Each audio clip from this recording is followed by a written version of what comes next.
Bamako. Et hier encore, on a trouvé des milliers et des milliers de Nigériens dans la rue soutenir les nouvelles autorités. On a l'impression, on se pose quand même la question de savoir qui sont ceux-là qui défient chaque jour au Niger pour apporter leur soutien aux nouvelles autorités du pays. Ne sont pas des Nigériens? Est-ce que ceux-là n'ont pas droit à la parole? Est-ce qu'on ne peut pas, de par ce qui se passe, à dire que les nouvelles autorités sont légitimes? La France n'a pas de... La France ne délivre pas de certificats de légitimité en Afrique. Vous savez, en 1990, en Algérie, quand les militaires et les services secrets algériens vont décider d'arrêter le processus électoral, après les élections législatives, qui avait fait... on avait vu... Le Front islamique du salut, oui, avait déjà la majorité relative. Et si on allait à un deuxième tour, ils auraient eu la majorité absolue.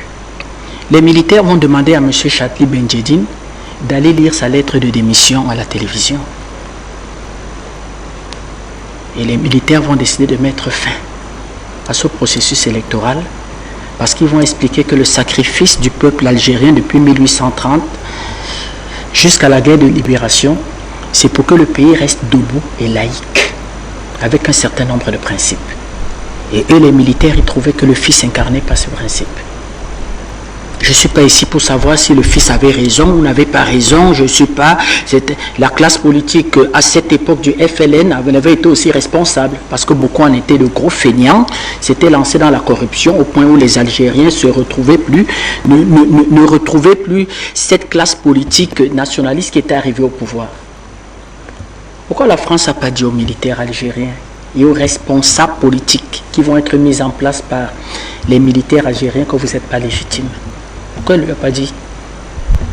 C'est le peuple nigérien, c'est ce qu'on voit là dans la rue qui est la légitimité. Et quand elle dit la France que son ambassadeur ne part pas, elle n'a jamais fait la diplomatie avec vous les Africains. Elle essaye de faire la diplomatie quand il s'agit de ses rapports avec les États-Unis ou avec la Chine, ou peut-être même à un moment donné son représentant au Conseil de sécurité. Mais avec vous, Africains, elle n'a jamais fait de diplomatie parce qu'elle n'a jamais envoyé des diplomates chez vous. Moi, je les appelle des fonctionnaires tropicaux français. Ce que vous appelez ambassadeurs, ce sont des fonctionnaires tropicaux. Qu'est-ce que vous voulez qui dire? Sont fabriqués, qui sont conçus, qui sont modélés pour venir chez vous. Défendre quoi? Présence militaire française et accord monétaire. Intérêt français, à savoir ravitailler le secteur industriel de la France gratuitement. Vous savez qui envoyait les ambassadeurs chez vous? C'était un monsieur, c'est-à-dire il y a des choses extraordinaires. Vous savez, le poste de secrétaire général à l'Élysée, il y a quelqu'un qui occupe la fonction. Mais il y a quelqu'un dont on va créer une fonction officieuse de secrétaire général de l'Élysée chargé des affaires africaines. Vous avez entendu parler de M. Focard? Vous l'aviez déjà vu ça? Secrétaire général de l'Élysée chargé des affaires chinoises. Secrétaire, ça n'a jamais existé, mais chez vous, ça va exister. C'est-à-dire que Focard va prendre un monsieur qui était d'abord un homme d'affaires et qui va migrer dans la politique pour suivre De Gaulle, gaulliste de la première heure. Ne me demandez pas ce que je mets dans gaullisme. C'est-à-dire, c'est tout ce qui a été comme assassinat les plus terribles dans notre pays. Eh bien, il fera de ce monsieur le secrétaire général de l'Élysée chargé des affaires africaines. De 1960 jusqu'à 1974. Quand De Gaulle va arriver, M. Pompidou va arriver, ce monsieur va continuer de le faire. Vous savez ce que De Gaulle lui demandait? Trouve les anciens de la DGSE. Briefe-les. Un entretien avec eux. Explique-leur à ces anciens de la DGSE quels sont les intérêts que nous avons à défendre en Afrique. Et tu me les proposes, moi je signe le communiqué pour être nommé ambassadeur. C'est Focard qui vous nommez des fonctionnaires tropicaux que vous, ici en Afrique, vous appelez ambassadeurs. Et vous aviez l'impression que vous étiez dans un rapport diplomatique avec la France. Elle n'a jamais, elle ne sait même pas faire de diplomatie avec vous. C'est le rapport de force. Vous branchez, coup d'état, on vous égorge. Les diplomates tolèrent les opérations Barracuda. J'étais tout jeune. Opération Barracuda, ça doit être en 1977. Je devais avoir 6 ans et demi, 7 ans. Opération Barracuda. La diplomatie crée des opérations Barracuda Ben, il y avait Opération Barracuda, il y avait un ambassadeur français là. Et au-delà d'Opération Barracuda, il fallait lyncher, il fallait détruire la vie sociale du président Bokassa. On ne va pas expliquer qu'il mange la chair humaine, jusqu'à montrer des photos. Il y a un journal en France qu'on appelle Paris Match. En France, c'est un grand journal. Paris Match, Paris Match. D'ailleurs, ils ont une ligne éditoriale qu'on ne comprend pas bien. Ils sont people et politique. C'est-à-dire, en même temps, ils sont people, en même temps, c'est journal politique, en même temps, c'est compliqué. C'est-à-dire qu'on appelle ça du journalisme à gage pour s'occuper de présidents africains. Pour s'occuper de présidents africains. À un moment donné, ils vont s'occuper de la vie privée du président Bongo, du président Sassou, de M. Idi Amin, de Aïdjo, jamais de Houphouët-Boigny, comprend pourquoi, jamais de M. Senghor, à un moment donné même du président Boumedienne algérien. Vous n'avez jamais véritablement eu de diplomatie. Deuxième des choses, ben, le monde diplomatique français aujourd'hui est en crise. Parce qu'en dépit de ce que je dis, il y a des vieux diplomates issus de plusieurs écoles, de ce qu'on a appelé la pensée socialiste, la pensée gaulliste, qui ont le courage de dire à la France qu'on ne peut plus continuer comme ça. Je veux donner quelques noms. Hubert Védrine, Alain Juppé, Hervé Descharette. Je ne dis pas qu'ils ont été de bons diplomates et que ce sont de bons diplomates pour vous. Je dis qu'elle a toujours été dans le rapport de force avec vous Africains. Mais au moins eux, ils affrontent l'Élysée, ils affrontent l'exécutif français pour dire que ce n'est plus possible ça. Même s'il faille qu'on reste dans un rapport de force, il faut qu'on change la façon de faire, de discuter avec les Africains. C'est en crise. Et ça a été en crise. La diplomatie française a véritablement commencé à être en crise, à perdre des pédales en Afrique, à générer ce que eux, ils appellent sentiment anti-français, alors que nous appelons naissance d'une vision panafricaniste avec l'arrivée de M. Nicolas Sarkozy surtout. Qu'est-ce qu'il va faire? Il mettra M. Kouchner comme ministre des Affaires étrangères. Il y aura déjà un véritable problème. Il n'a jamais été un diplomate, M. Kouchner. M. Kouchner, c'est l'homme du Biafra. Vous ne connaissez pas le rôle qu'il a joué dans la guerre du Biafra? Vous ne connaissez pas Regardez la personne qu'on va nommer ministre des Affaires étrangères. Et il n'y a aucun gouvernement africain qui a protesté. M. Kouchner va soutenir Ojukwu, le colonel Ojukwu, qui avait voulu et qui demandait de faire sécession. Et il va passer dans ce qu'on va appeler Médecins sans frontières, MSF, pour convoyer des munitions et pour convoyer des armes. Voilà celui que M. Sarkozy va venir nommer ministre des Affaires étrangères. Autre réforme de M. Macron, supprimer l'ENA. Ça avait déjà été une idée de M. Nicolas Sarkozy. Supprimer l'ENA et intégrer dans le corps n'importe qui. Nous n'avons pas un ancien colonel à la retraite au Cameroun. Et vous croyez que c'est du fait du hasard? C'est-à-dire que le Cameroun qui est au cœur de l'Afrique centrale, on nomme au Cameroun un ancien colonel retraité. Il est tout sauf un diplomate. Comment il viendra faire de la diplomatie avec vous? Dites-moi comment par hasard il va se transformer. La diplomatie, c'est l'art de régler les crises. 400 interventions militaires, coups d'État, assassinats d'hommes politiques de haut vol africains depuis 1960. 400. Et dans ces 400, la France en a plus de 50-60%. C'est ça la diplomatie? Donc chez vous, c'est la diplomatie de l'assassinat. Chez vous, c'est la diplomatie de l'assassinat. Alors qu'ailleurs, quand on s'assoit avec Xi Jinping, en dépit du fait que Xi Jinping a désindustrialisé l'Europe, en dépit du fait que Xi Jinping a même rendu les pays européens ne sont même plus souverains sur le plan sanitaire. La France n'arrive plus à fabriquer les efferalgans. Mais on se couche devant Xi Jinping. Quand on vend des Airbus à Xi Jinping, on transfère technologie à Xi Jinping. Mais chez vous, on fait ce qu'on a fait au président Gbagbo. C'était de la diplomatie. On monte mouvement rebelle. On arme mouvement rebelle. On vient faire tomber un président légal, légitime, internationalement reconnu. On fait intervenir troupes françaises qui a muté sous le commandement de l'ONU, qui se fait appeler force impartiale. On fait déporter le président de la République. Et l'ambassadeur français se retrouve avec le représentant de l'ONU dans le quartier général d'un des candidats pour expliquer que c'est ce candidat qui a gagné. C'est la diplomatie. Voilà votre diplomatie, M. Simon. Il parade en France, hein.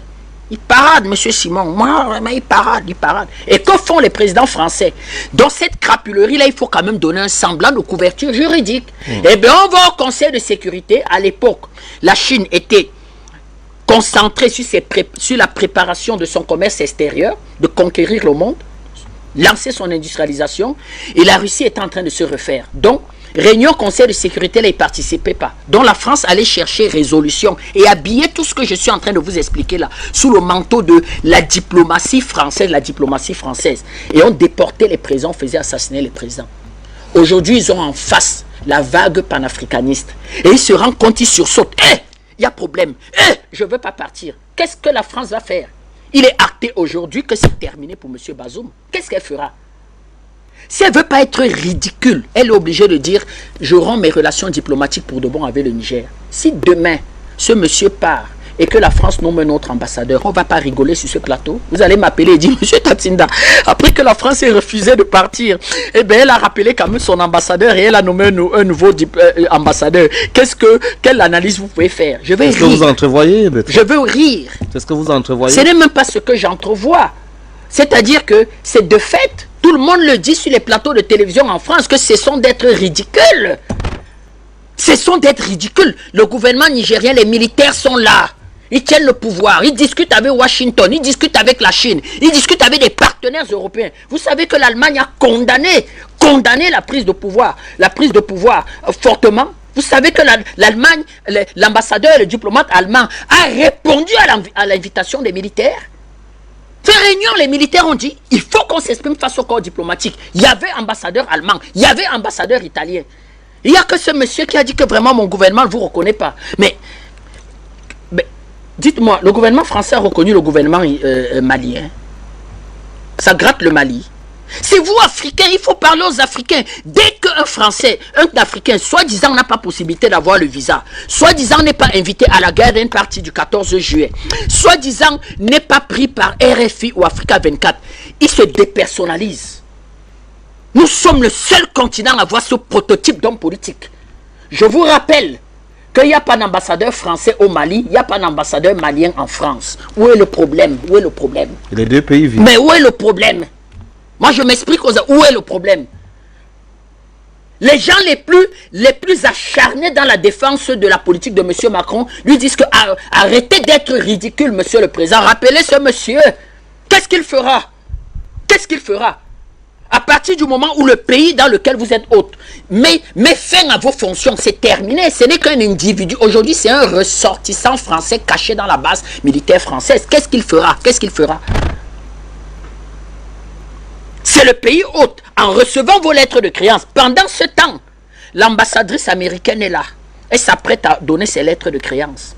Moi, je parle, je les regarde de loin, je ris. Il ne s'agit pas pour moi de dire que la politique de Washington est bonne.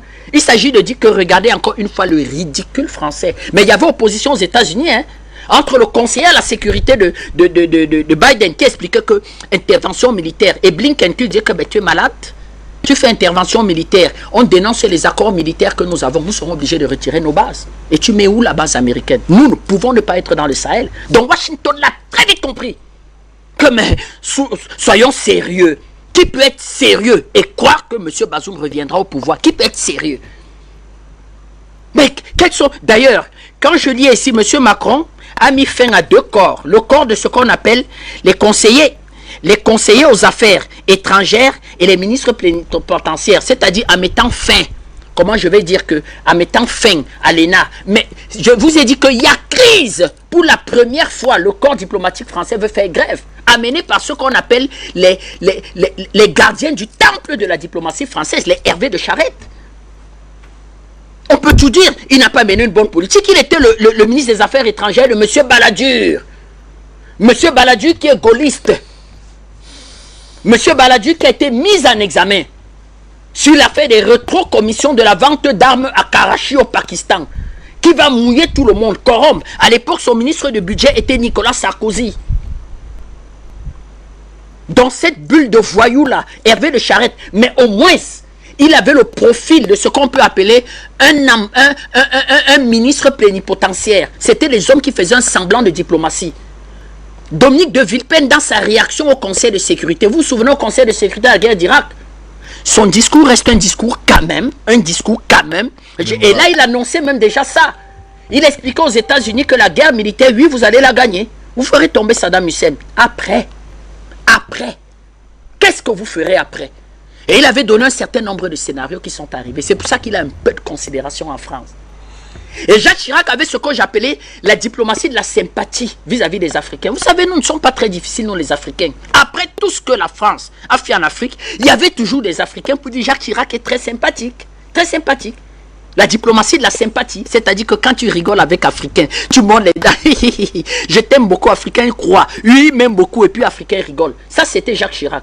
Mais les autres sont venus vous démontrer que qu'est-ce qu'il y a diplomatie à faire avec vous? Ça a été la guerre.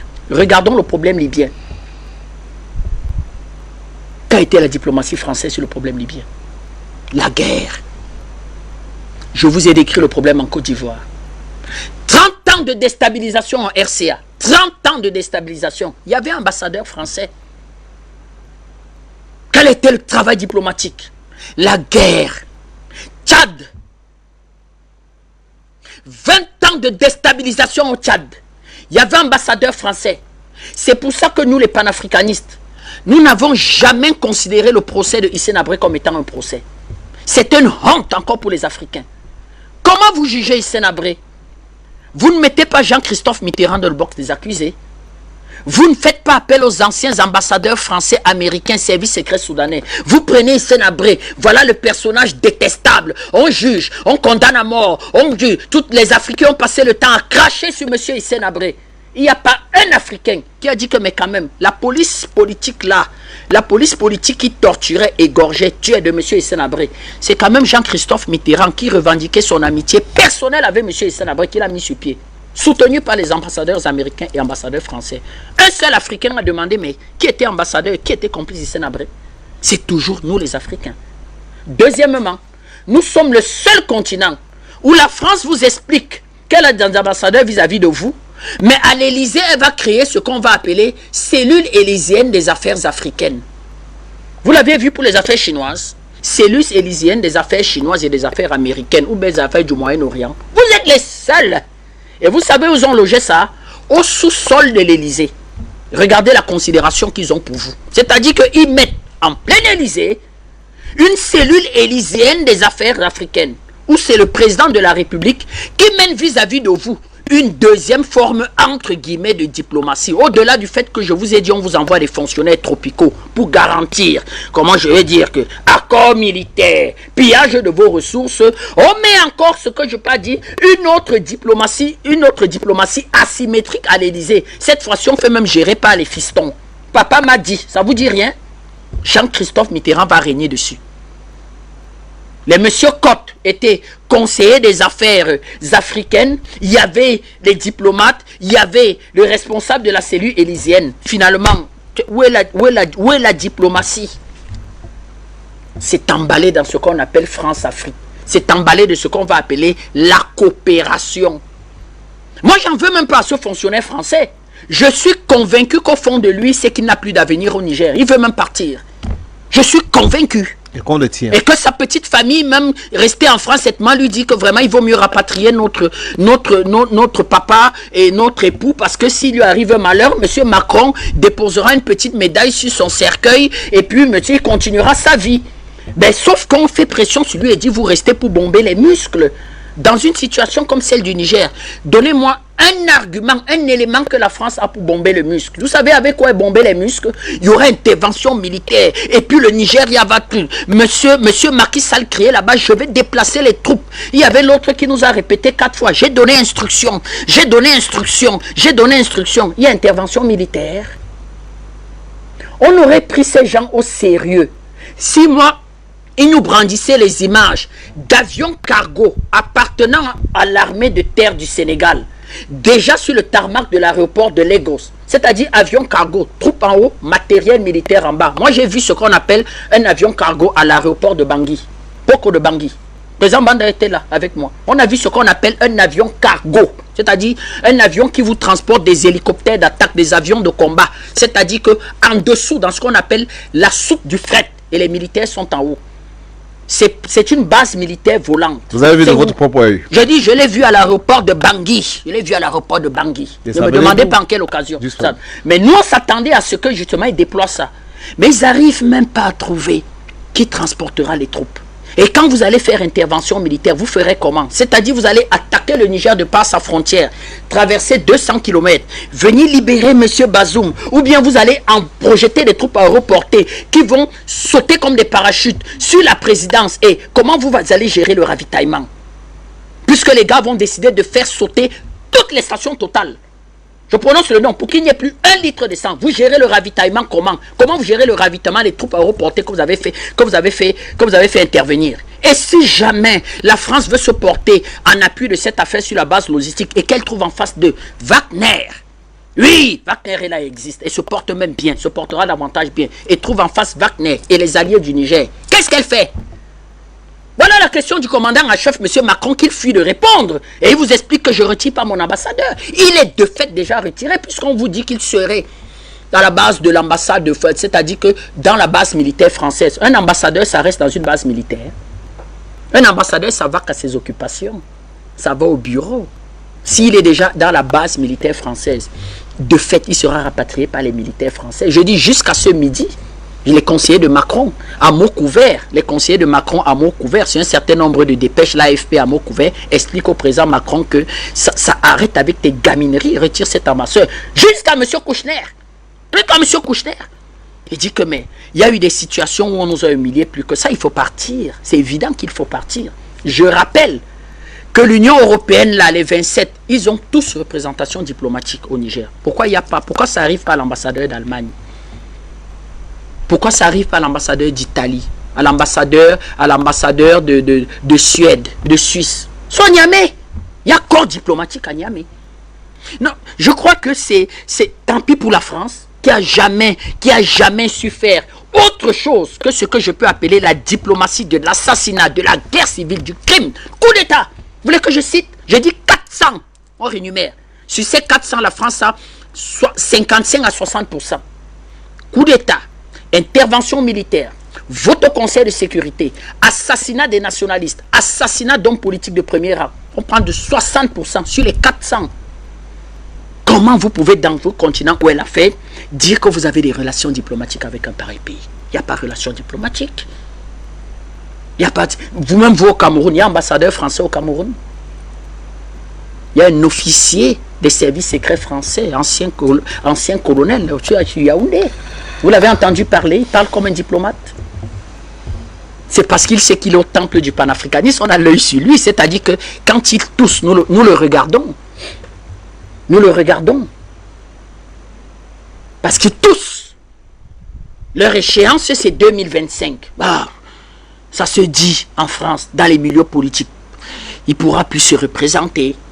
Ça peut expliquer aussi l'agitation que nous voyons. Vous savez, aujourd'hui, sur un média, il y avait une émission commandée sur l'utilité du franquisme. J'ai rigolé aux éclats. J'ai dit que, entre parenthèses, ce n'est pas notre sujet. L'utilité du franquisme. Merci de revenir sur le sujet. Donc c'est juste pour expliquer que il est déjà parti, l'ambassadeur français. Il est déjà parti. C'est un problème résolu, c'est un problème clos, c'est réglé absolument.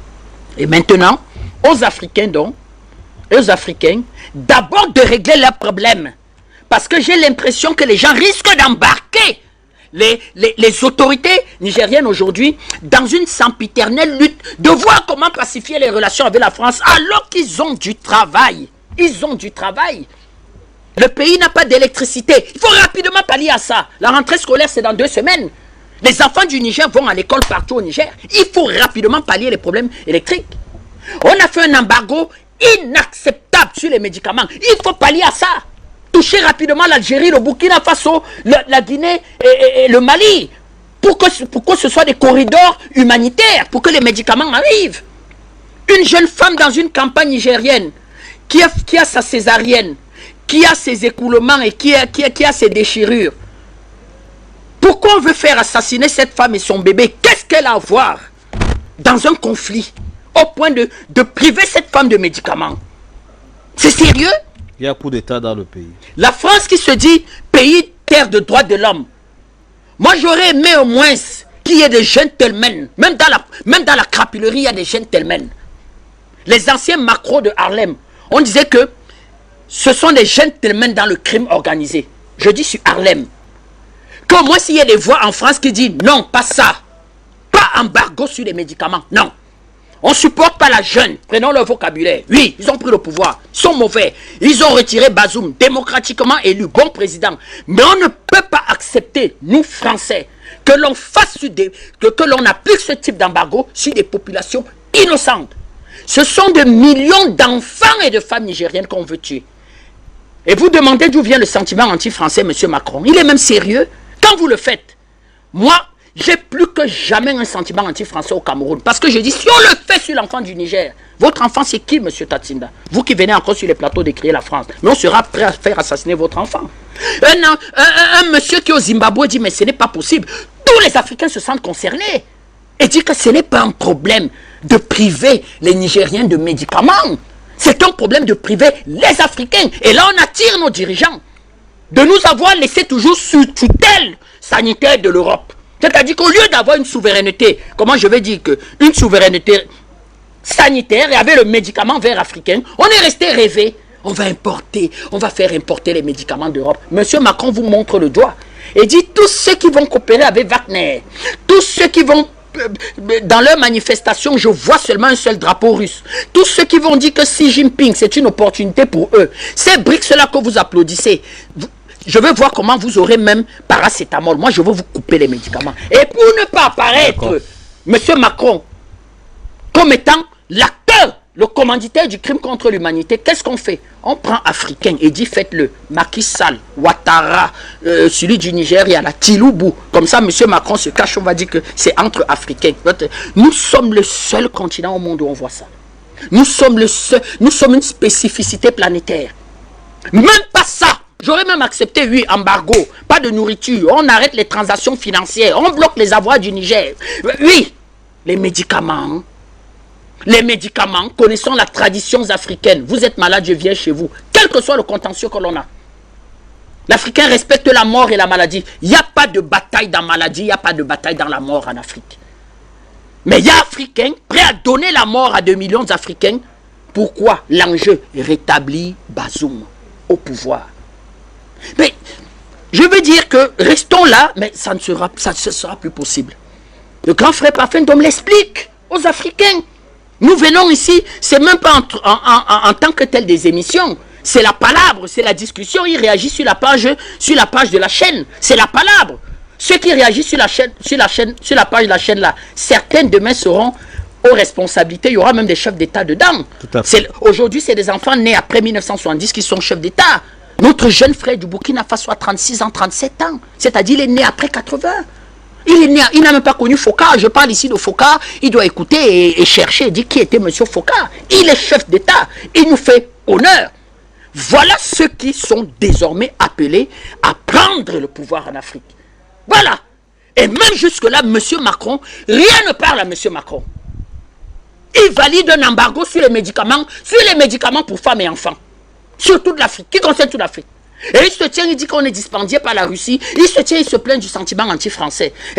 Qu'est-ce qui arrive? Les Roland Dumas n'auraient pas fait ça. Roland Dumas a été ministre des Affaires étrangères de François Mitterrand, ancien de la Résistance. C'est le seul Français que j'ai vu chez le président Gbagbo et dit, monsieur le président, c'est vous qui avez raison sur cette affaire. Mais c'est un complot international. Roland Dumas, l'emblématique ministre des Affaires étrangères de monsieur François Mitterrand. Ils étaient amis d'enfance, compagnons dans la résistance. Il était même avocat personnel de la famille Mitterrand. François Mitterrand, quand il va partir, va le nommer au Conseil constitutionnel. Il va affronter l'oligarchie française, mondiale, pour venir rencontrer le président Gbagbo et dire juridiquement, monsieur le président, vous avez raison. C'est un complot international pour attraper votre tête. Ça, c'était au moins des diplomates. Ça, c'était au moins des diplomates. Porter le bleu, blanc, rouge, mais ça, c'était au moins des diplomates. Comment aucun diplomate, aucun homme politique français, même les jeunes, les Darmanins, il est en train déjà de se voir candidat en 2027. Les Darmanins, Voilà les gens qui vont nous affronter demain, les Darmanins. Ils n'arrivent pas à ne pas assumer ça et dit je ne peux pas assumer ça pour M. Bazoum. C'est-à-dire que faire assassiner des millions de femmes et d'enfants parce qu'on dit qu'on ne donne pas les médicaments. Mais quand Poutine dira que j'accepte pas ça, ou Xi Jinping et dit je livre les médicaments, vous allez demander pourquoi les drapeaux chinois et les drapeaux russes se retrouvent dans les manifestations. Voilà les débats. Vous n'avez jamais eu de diplomatie avec la France. Ça a toujours été le rapport de force. C'est-à-dire que nous n'avons pas passé l'époque de 56 où on déclare l'UPC illégal et on met la tête de M. Rouben Oumniobé à prix, mort ou vif. Le gouverneur français qui est là à l'époque met la tête de M. Oumniobé à prix, mort ou vif. C'est aujourd'hui. Sauf qu'aujourd'hui, il y a ce qu'on appelle du répondant. C'est très compliqué. Ça devient très compliqué. Parce qu'il y a partenaires là. Même l'Afrique s'est musclée. L'Afrique comprend aujourd'hui la nécessité de muscler les armées. Très bien.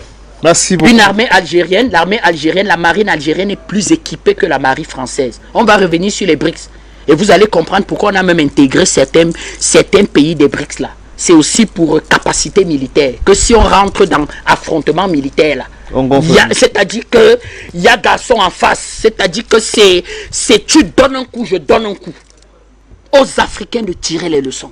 Voilà ce que je peux dire. On parlait d'un fonctionnaire qui à la limite même fait pitié. Regardez-le, est-ce qu'il parle? On parle pour lui. Le pauvre veut rentrer en France et dit que M. Macron ne m'embarquez pas dans une affaire compliquée. Je suis même sûr qu'il partira de lui-même. D'accord. C'est entendu, Bertrand Tatinda, merci beaucoup à vous.